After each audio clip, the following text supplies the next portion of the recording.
Fear not, little flock, for it is your Father's good pleasure to give you the kingdom. Sell your possessions and give alms. Provide for yourselves with purses that do not grow old, with a treasure in heaven that does not fail, where no thief approaches and no moth destroys. For where your treasure is, there your heart will be also. Let your loins be girded and your lamps burning, and be like men who are waiting for their master to come home from the marriage feast, so that they may open to him at once when he comes and knocks. Blessed are those servants whom the master finds awake when he comes. For truly I say to you, he will put on his apron and have them sit at table, and he will come and serve them. If he comes in the second watch, or in the third, and finds them so, blessed are those servants. But know this, that if the householder had known at what hour the thief was coming, he would have been awake, and would not have left his house to be broken into. You also must be ready, for the Son of Man is coming at an hour you do not expect. The Gospel of the Lord. Praise to you, Lord Jesus Christ.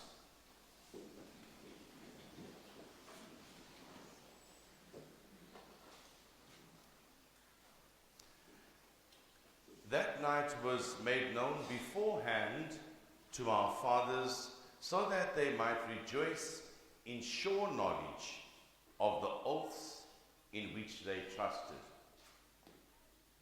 That night was made known beforehand to our fathers. As I was going through the scriptures in preparation for today, I wondered what that night was. This whole reading, the first reading, hinges on that night. That night was made known before to our fathers, so that they might rejoice in sure knowledge of the oaths in which they trusted. The deliverance of the righteous and the destruction of their enemies took place on that night.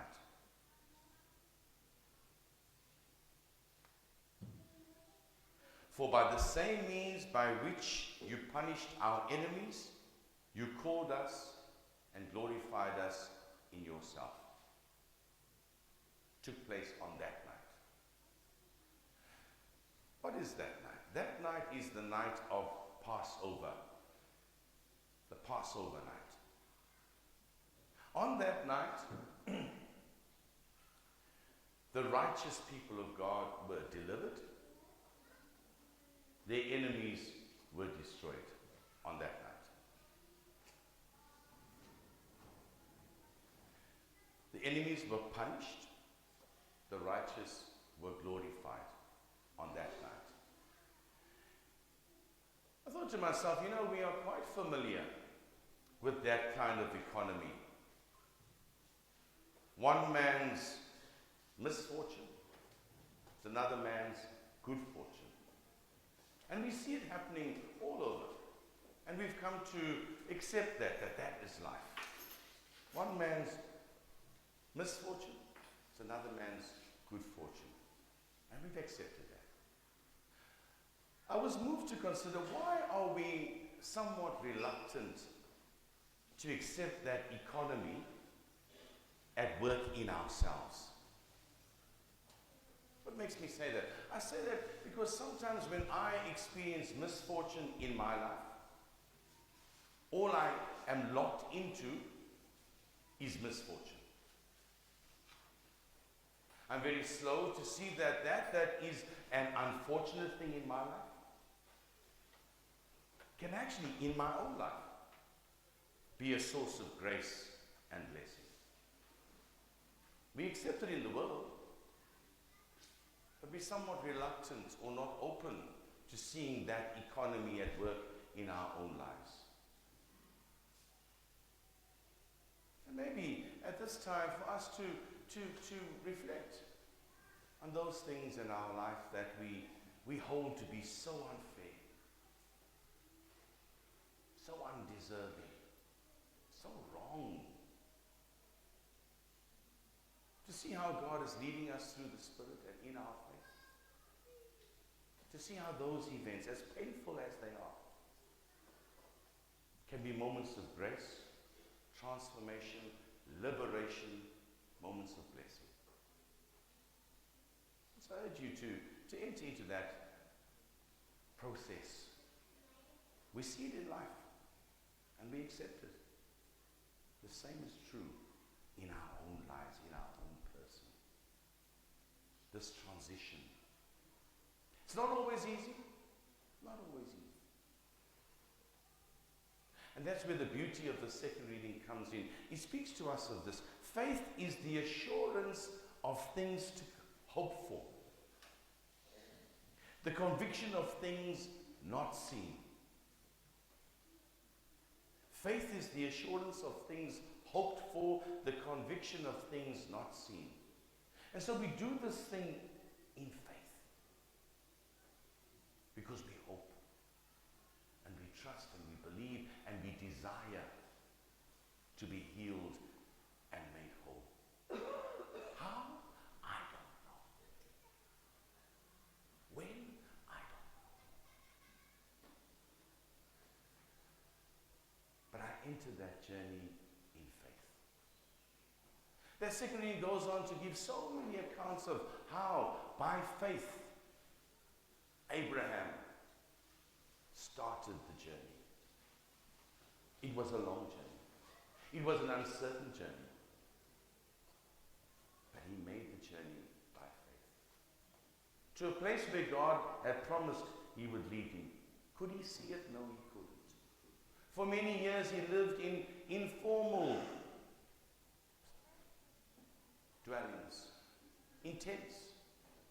But he knew that the city, which had foundations, was where God was leading him.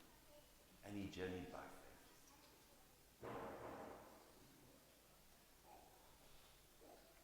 His wife Sarah, an old woman, long past the years of childbearing, believed that she would conceive by faith. How? She didn't know. The word goes on to say that Abraham too, an old man, it says it quite deep, one almost good, as good as dead. But they believed. Many years ago when I was at parish at St. Michael's, the deacon preached on this one day. He said, yeah, this great faith. Sarah believed. Abraham as good as dead. They trusted. There wasn't even Viagra then.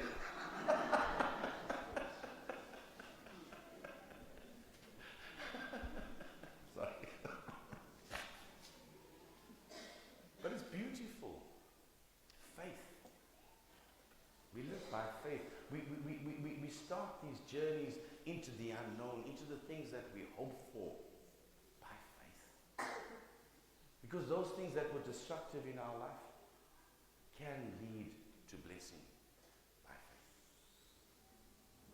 The word goes on to say in that secondly that these people who were on the journey, many of them died before they reached the promised land, but they died in faith.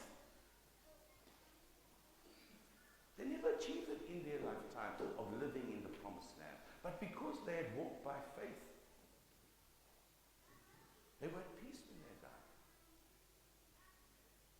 There's an invitation for us too. It may not be realized in our lifetime, but we aspire for it by faith.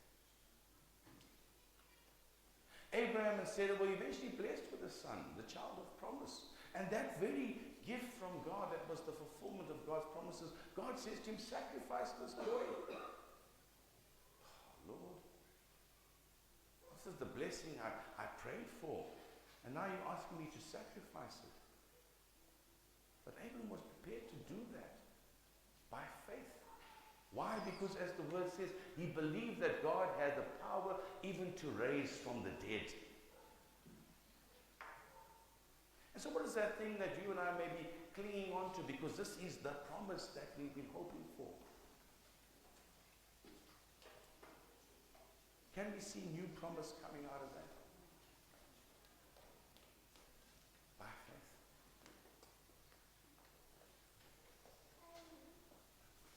So those things that are hurtful in my life and were so unfair, am I able to make the journey in faith that they be realized as blessings, as instruments of deliverance and God's power? The gospel speaks about a certain readiness. Maybe in your life, as is in my life, there are certain things certain areas where we feel maybe we're not that ready. And we've put it off for a while. Maybe it's time to begin that journey of focused readiness. Maybe it's time to act now, in faith. I read something in the week, and I'd like to put this as an area where all of us need to act, need to respond, need to be more readied. The author was saying something like this, and you're probably very familiar with this. He was quoting someone, I forget who it was now, but he was quoting this person. The person says, it's taken from leadership and corporate strategy. It says something like this. Culture eats strategy for breakfast. Culture eats strategy for breakfast. Basically saying we can have the best strategy in our workplace, in our companies. If the culture in our work environment is wrong, throw this out the window. Culture eats strategy for breakfast. He went on to say, culture eats religion for lunch. Think about that. The pervading culture of our time is eating our religion for lunch. I go on to add, culture is devouring our families for dinner. Think about that.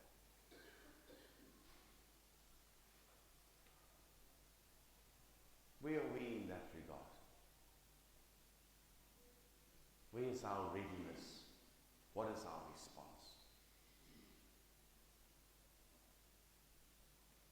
The same author went on to say,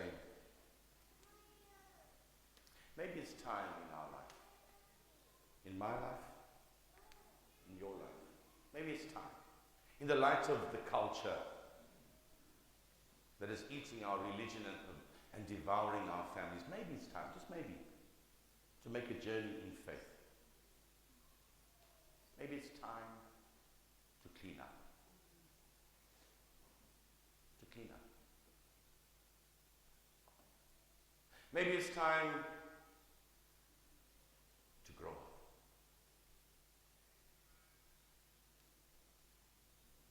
Maybe it's time to wake up.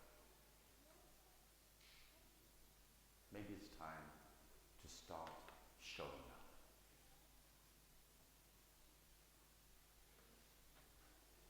It's not for me to tell you how to clean up. It's not for me to tell you how to